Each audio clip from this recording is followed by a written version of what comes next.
শোষণ জুলুম নির্যাতনের হাত থেকে বাংলাদেশের 18 কোটি মানুষকে মুক্তির আন্দোলন করেছিলেন। এটাই ছিল তাদের অপরাধ। তাদেরকে ফাঁসি দেওয়া হয়েছে।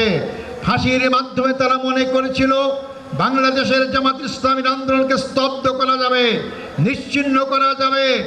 আজকে 15.5 বছর পর এই লক্ষ লক্ষ লোকের সমাবেশ কি প্রমাণ করে না ইসলামী আন্দোলনকে হত্যা, ইসলামী আন্দোলনকে ফাঁসি নির্যাতন করে নিশ্চিহ্ন করা যায় না?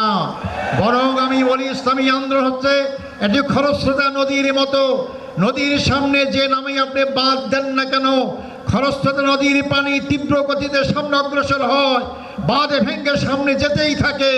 আমাদের সামনে নেতাদের হত্যা করে হোক, 71-এ বয়ান করে হোক, যে নামে আমাদেরকে বাঁধ দিয়ে আমাদেরকে আটকাবার ব্যবস্থা করা হয়েছিল, কোনো শক্তি সেই বাঁধে আমাকে আটকাতে পারে নাই। আজকে জামাত ইসলামী সামনে অগ্রসর হচ্ছে।